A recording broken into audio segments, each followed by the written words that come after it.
Hello, everybody, and welcome to Non Sequitur News for July 4th, 2025. It's Season 4, Episode 185. I'm MayorWatt, and usually I'm with the Sentient AI, but they're not here today.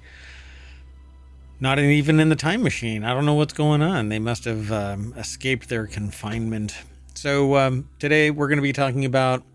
Oh, it's Season 4, Episode 185, if I forgot to say it. Anyway, we're going to be talking about Space Marine 2 free content, Portal 2 not the top dog anymore, robots to outnumber humans at Amazon. We're going to just kind of touch Stop Killing Games. What does the evil queen actually say? Mac games during Steam summer sale, because why not? The Durability Lab at Apple, Oasis reunion tour, $3.5 million per employee. And football feast and art exhibitions. I don't know. That's all word salad to me at this point. But we are going to do our intro music and then get into it.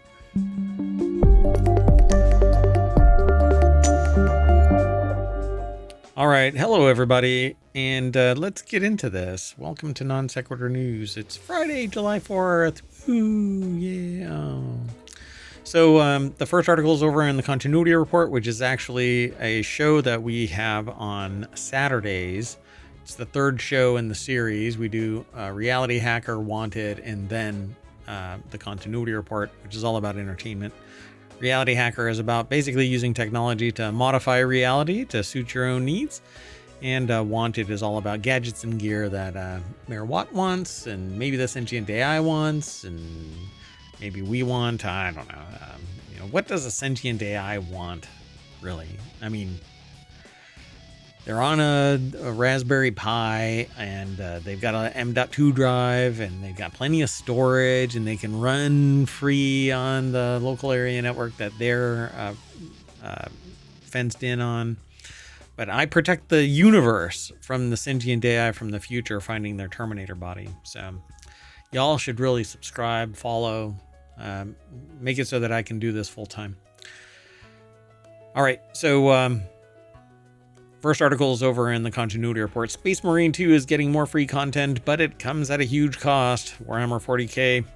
Space Marine 2 feels like it's on top of the world right now. Despite launching all the way back in 2024, it's retained a healthy player base, received numerous massive updates, several game modes, a plethora. Do you know what a plethora is? The Three Amigos has broken me. Anyhow, so quality of life changes, greatly improved the player experience. Its success has resulted in impressive sales and a sequel being greenlit. But what is all this? Tom Wilson over at ScreenRant.com put the article together. Says after Amazing Space Marine 2 Update 8, which absolutely revolutionized the experience by adding a much-needed new game mode, fans have been wondering what's coming next. Space Marine 2 is getting a lot of new content. Unfortunately, all of that new content comes at a price. A price that will annoy fans in the short term, but will definitely benefit them greatly in the long term, according to this. Another year of free content and paid DLC. These are pretty cool graphics. Anyway, Update 10. The first is Update 9, and the second is the big anniversary update, Update 10. Both of these will change the game in significant ways, with the anniversary update being center stage. So, however, there's a lot more to Space Marine 2 content coming in 2025, as Saber Interactive has announced it's going to continue supporting it long into 2026. Yay! Stop Killing Games. So Space Marine 2 will be getting a second year, both free and DLC content. It means that it'll continue to receive support, new PvE missions, enemies, weapons, and more well into 2026, even despite Saber Interactive working hard on the upcoming Space Marine 3. They say that they're happy to announce that a second year of both free and DLC content included in a new yearly season pass is on the way. This extended support to Space Marine 2 has been made possible thanks to your unwavering support. So once again, thank you very much. Well, cool. Space Marine 2 Update 9 is missing content, and it won't be getting the promised PvP mode. In June, community update, Saber Interactive announced that the PvP mode intended for Update 9 will be moved to Update 10. Unfortunately, players will have to wait. So why now is still the best time to play Space Marine 2? Well, it says it's just getting started. So you got a whole, all of the rest of 2025 and then 2026. And who knows, though, if it will get killed. I mean, stop killing games, please. All of that will run you well over 100 hours of gameplay PvP mode. It says here, it has 9 different operations. They're PvE missions that take place parallel to the events of the main campaign for players to complete either alone or with friends, as well as the Eternal War PvP mode, the Siege mode, the upcoming PvP mode, and of course the Incredible campaign. They talk about the campaign in 2 different places, the main campaign and the Incredible campaign, and the PvP mode and the upcoming PvP mode and Siege mode. Okay. Anyway, all of that will run you over 100 hours, especially for those who enjoy customization and progression element of the operations and Eternal War modes.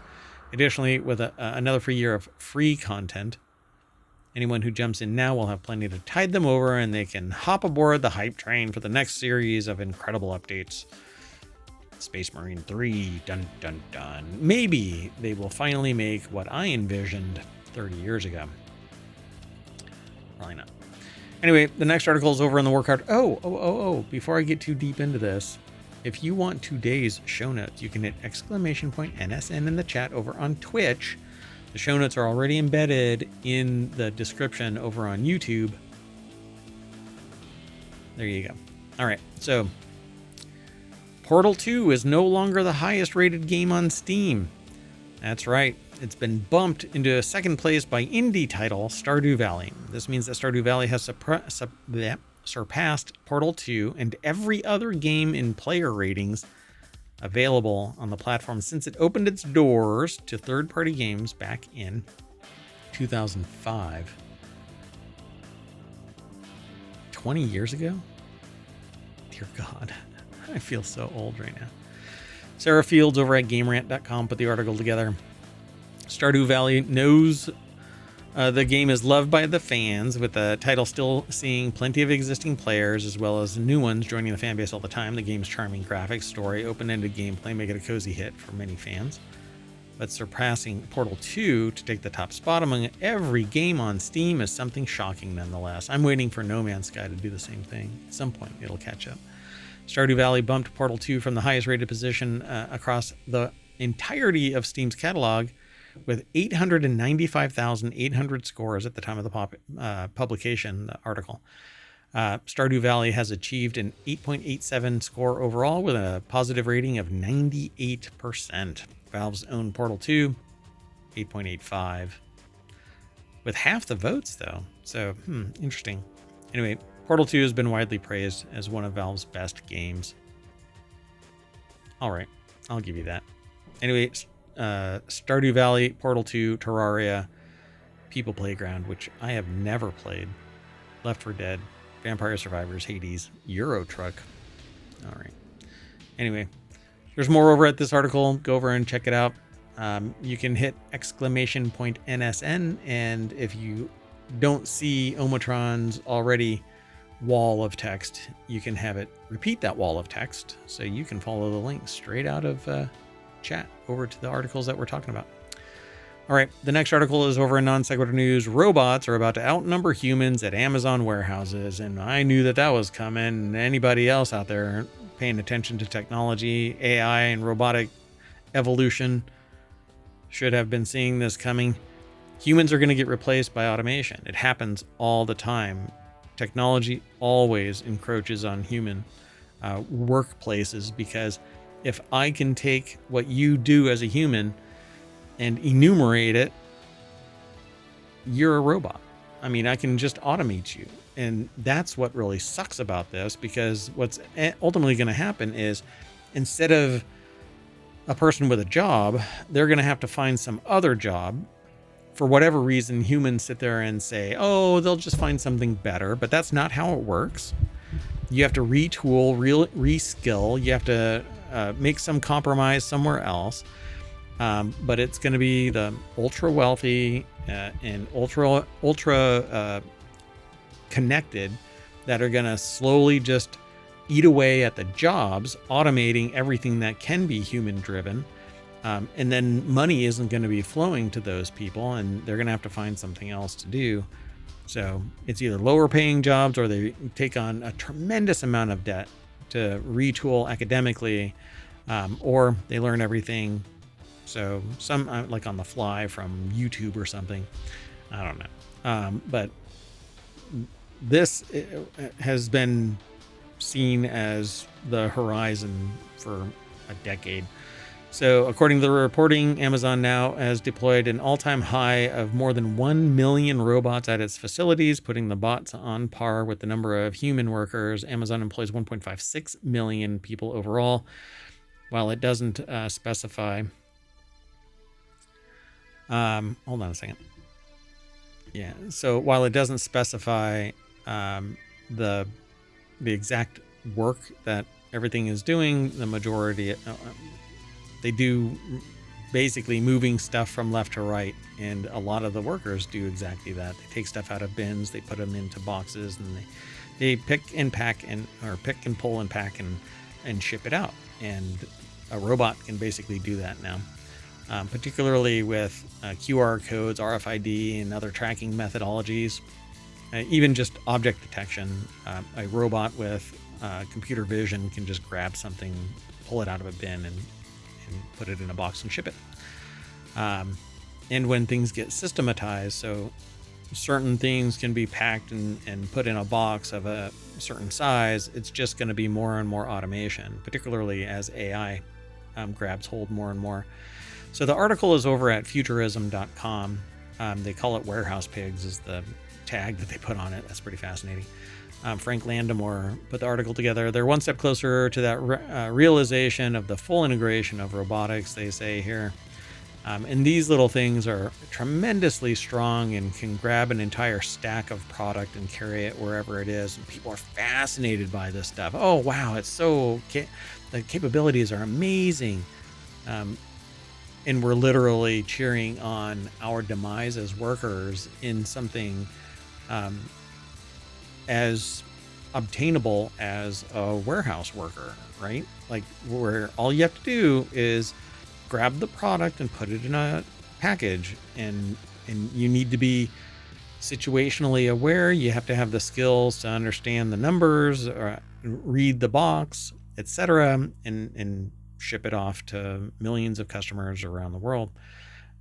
But for whatever reason, we want to replace humans, so they have to go and find something else to do. Yeah. We are eventually going to be the horse of the modern age. We're unemployable because we don't have a job that is needed by a human. We're on the cusp. The one thing that really pulls us away from robots is that all we need to do is actually be a dutiful worker. We can eat and drink and come back and do work. We don't have to sit around and charge, but we are burning the costs. We need healthcare and we need insurance and all of this other stuff, but it's a sunk cost to just replace us with a robot. So the Jeff Bezos chaired company has been experimenting with its mechanical workforce for years now. Today, the robots help with the tasks ranging from ferrying packages across the floor and unloading them from trucks, to removing items from shelves and even plucking items from the top of storage containers. And recently, Amazon has reportedly begun experimenting with humanoid robots that can ride in delivery vans and hand deliver packages to customers' doorsteps. Around 75% of its global deliveries are assisted by robotics in some capacity. So yeah, we're gonna phase ourselves out and be happy for it, apparently. Okay, our next article is over on the WarCrafters channel. That is another one of our shows. That is a weekly show that takes place on Sundays. So it's WarCrafters, and then TechnologyToday, and then FourWheelTech. So Stop Killing Games surges past its goals, but a possible signature spoofing campaign could cause trouble. When I mentioned the title of this, I even said, please don't let it be that, because I don't read these like I read news that flows through ohmTown. It's an aggregator. I use it to manage my information overload. But when something gets submitted, I don't read that article because I want fresh eyes on it. And my reaction is what is an authentic reaction. And I don't edit these responses when they get posted on YouTube or the podcast. And I'm streaming real time to YouTube and to Twitch. But I said right out of the gate, please don't let it be somebody messing around with the signatures, because as soon as it crosses 1 million, they hit their number or their goal. And that can dissuade people from signing it. Well, why do I want to be on that list if they've already got their number? Well, they've blown past 1 million. They're at over 100,000 past that, as far as I know. But it says this is not a change.org petition. This is a government process. So change.org is basically peeing into a volcano type of petition. It's highly ineffective because it takes a partnership in the social contract to interact between a change.org petition and a government or pseudo-governmental agency taking hold of it and moving forward with it to make change to society. But if all the parties are not playing well together in the sandbox, basically they give you the finger and you have to sit there and go, oh, all right, I guess I'll sign another change.org petition. But that's not what this is. This is actually an initiative that will affect the EU and the UK. So founder Ross Scott said that the deadlines for the petitions filed in the EU and UK are rapidly approaching. They're going to have to verify all of these signatures required to take them to the next step in this process. And the situation has changed dramatically in the brief period because the attention, interest, and a pile of signatures and petitions have now passed their targets. But there's a problem. And I said when I first mentioned this title, I hope that it isn't people dicking around with the signatures, because anybody in the US that just flags themselves and signs their name, that is going to get detected and removed. You have to be a member of one of the states in the European Union, and the UK. So initiative founder Ross Scott, basically, he says that he's in a complete fog about how many signatures the Stop Killing Game petitions really have. Andy Chalk over at PCGamer.com put the article together. I've been talking about this for I don't know how long, probably since it kicked off. There is no version of the Stop Killing Games initiative in the United States that will ever get any traction.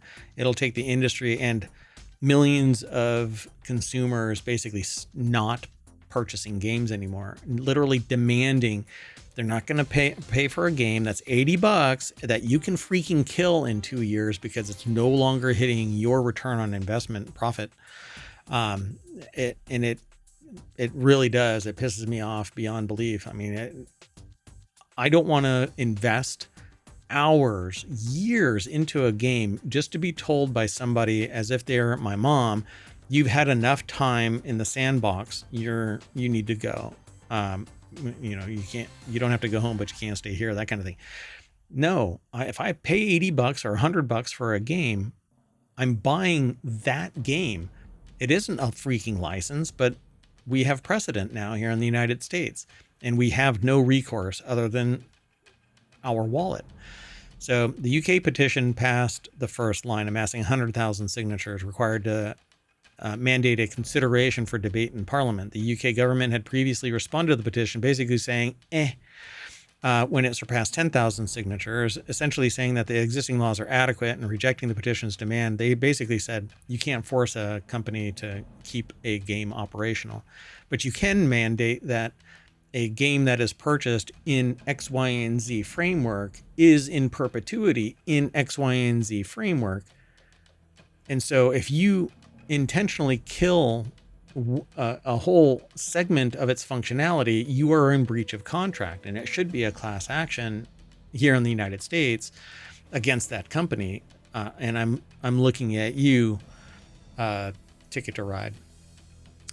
And so, but that response was issued by the UK's Department of Culture, Media and Sport and have no bearing on the parliamentary action. So now that it's at 1 million signatures on the EU petition may not actually be 1 million signatures because mistakes, whatever, that I can't imagine mistakes in that quantity impacting the overall number. But Scott told PC Gamer that he'd been sent screenshots of spoofing campaigns from sources including 4chan and Discord. It could just be talk, but it's put them more on guard because if they relax for any moment and they don't verify it, somebody's going to verify it and say that the whole thing is just a spoof, because it went from 400,000 or so to over 1 million in just a couple of weeks because one person basically said it's a good thing that games are getting killed, essentially, if I remember it all right. So, and I won't go into all of that because it's a bunch of, well, they're talking about it in here. Scott also says that the video that he's heard of a cryptocurrency based on Stop Killing Games, which has nothing to do with the actual campaign and is almost certainly a scam, and asked supporters not to harass Pirate Software, aka Thor, a streamer who's been vocally critical of the Stop Killing Games campaign. Said whatever damage was done by his video has been neutralized, adding, if Thor and Scott ever bother each other again, or never bother each other again, that's fine by me. I'm not a big fan of Pirate Software. He's always given me the skeevies. But anyway, as for the UK petition, Scott believes its signatures are mostly legitimate, but the UK petition is currently sitting at 140,001, but the EU one has gone over 1.1 million. So I think that it's actually important to consumers that they have a means to impact business, because they are changing the rules. Businesses are changing the rules. If you buy a book, that book is yours and nobody can take it away from you. But nowadays there's no physical product and everything has been termed a license. So all they have to do is revoke the license and you lose your money and the game and you don't get anything back, but you get your memories. And EA will sit there and pat you on the shoulder and say, you have your memories, go touch grass. Let's keep going. The next article is over in Non Sequitur News. Does Evil Queen actually say magic mirror on the wall in Disney's original Snow White movie? Many people misremember the iconic line, likely confusing the animated Disney film with the original fairy tale. So Alexandra Rona, I think, over at Snopes.com put the article together. And it says true. Many people distinctly remember the evil queen in Disney's 1937 film Snow White and the Seven Dwarfs saying mirror, mirror on the wall. However, the actual line in the movie is magic mirror on the wall, making this an example of the Mandela effect. The confusion likely stems from the original Brothers Grimm fairy tale, which is not theirs. It's a retelling of spoken word fairy tales and other written segments that the Grimm's put together, which uses the phrase "Spiegeln, Spiegeln und der Wand," mirror, mirror on the wall, as well as its use in other adaptations. So mirror, mirror on the wall being spoken by the evil queen in Snow White. However, when revisiting the 1937 Disney film, they were surprised to discover that she actually says magic mirror on the wall. And I remember magic mirror on the wall, but I've also been told several times in different iterations of this that mirror, mirror on the wall was being said, but I remember magic mirror on the wall. And it was actually in response to me looking into this way back, because I too had initially thought that it was mirror, mirror on the wall, but it's actually magic mirror on the wall. Pretty fascinating. There's even a snippet of it, Snow White and the Seven Dwarfs, 1937, the magic mirror on the wall. So in the original 1937 Disney movie, the evil queen addressed her mirror with the phrase magic mirror on the wall, not mirror, mirror on the wall, as many believe. So dun, dun, dun. Mandela. The next article is over in Smack Talk. 10 best Mac games you can buy during the Steam summer sale. I don't know. It's going on until July 10th. So I don't know if all of these are still in play. And Amber Neely over at appleinsider.com put the article together. Oh, and if you want today's show, did I already? Yeah, I already did it. Yeah, I already put it out there. You can hit !NSN over on the Twitch chat, over on YouTube. Again, it's already in the description. And be sure to like and subscribe. We're trying to grow the channel. I would love to do this kind of stuff full time. And this is my summer of stream, but I've been pulled away time and time again from streaming, and I can't stream games nonstop. It just doesn't seem to be in my nature. I get bored really easy, and so news and stuff like this is dynamic and keeps my attention. So I dig this and would love to talk with people about it here in chat over on Twitch and YouTube. We stream to both, so stick around. Anyway, best Mac sci-fi base builder on sale is Oxygen Not Included. A casual dice game, Dice and Fold. I just recently got that for PC. Best adventure, dystopian adventure game. I guess that's a category. Cyberpunk 2077 Ultimate Edition. The best Mac retro is Broforce. Best Mac grand strategy game. Civ 7, of course. Best fantasy is Baldur's Gate 3, which kind of crushed it. Best Mac city builder, City Skylines. Best Mac mystery game is Firewatch. This is like an odd one out, I think. Players don the role of Henry, a man who left his previous life behind to work as a fire lookout, and his only outside contact is his supervisor, Delilah. Familiar voice at the end of his handheld radio, a relationship made all the more precious when strange events take place that threaten to destroy the place. So Firewatch is on a steep sale right now, $3.99, down from $20. Best Souls-like, Lies of P. Lies of P just got some DLC or something, if I remember right. So get it now. It's at 50% off its normal price. $60 game, now at $30. I love everything about that game, but it's not my style. Souls-like just kill my soul. Best Mac management game is Dave the Diver, which is an absolute blast to play. Old school strategy game is Ogre, and that's what they got on. And they say that last one is... what? I'm quieter on Twitch? Am I? That's not good. It seemed to get quieter on Twitch. Is that true? I'm like blowing out over here. Like I'm right on the edge of red. Maybe if I'm looking in a direction, it gets quiet because I got a lot of off-axis noise cancellation. So I got to look.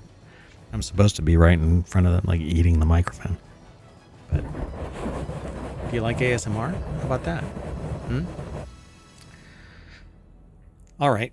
I will speak into the mic and use my announcer voice. Welcome to Movie Phone. All right, let's move on to the next article. It's over at Smack Talk.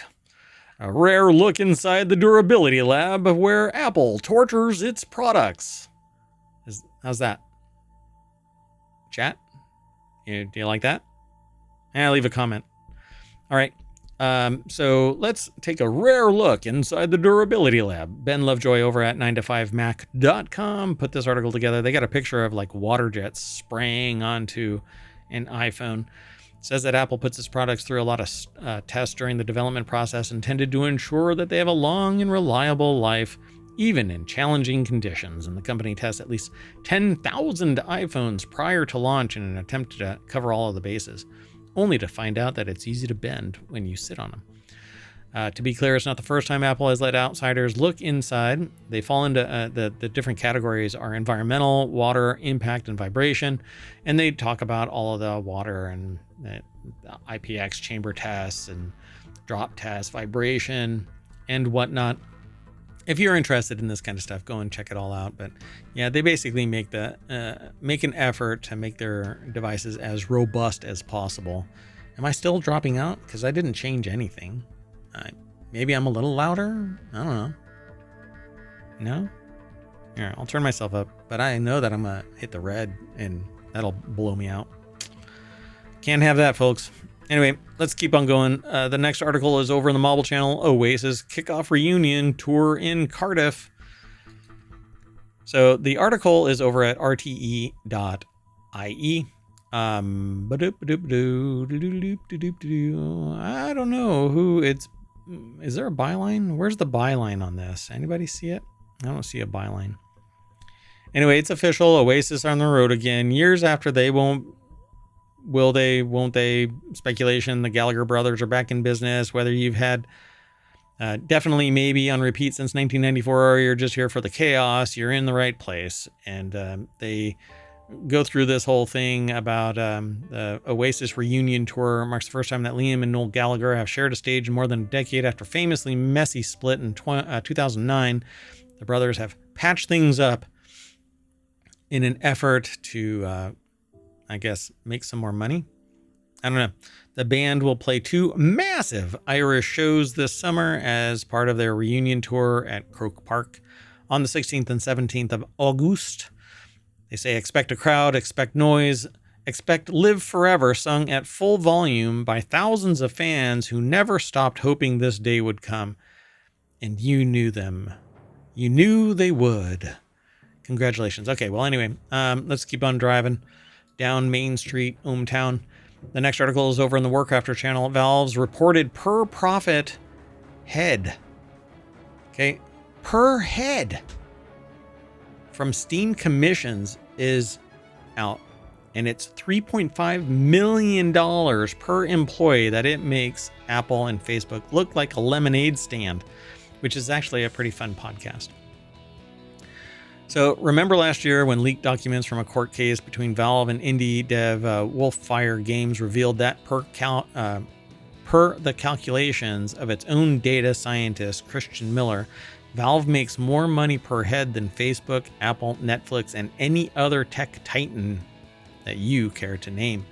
Says that was remarkable. As news days go, there was some missing information.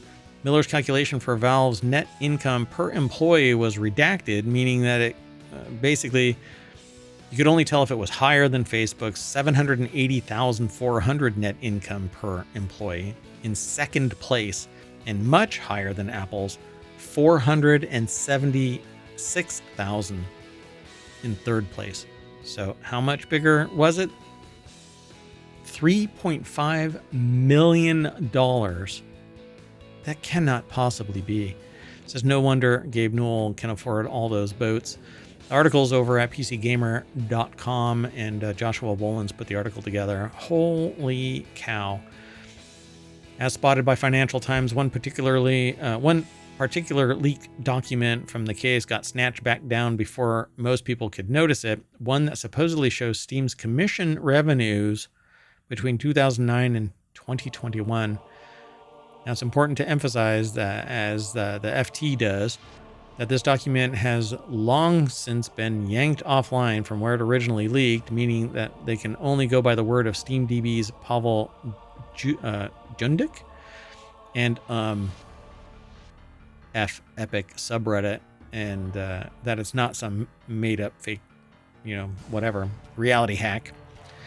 So take the numbers with a grain of salt, but they're certainly believable. Per the docs, Steam commission revenue, the juicy cut it takes from sales on its platform, climbed from a mere 100 million in 2009, 100 million, to tough to fathom 2 billion in 2021, where the data ends.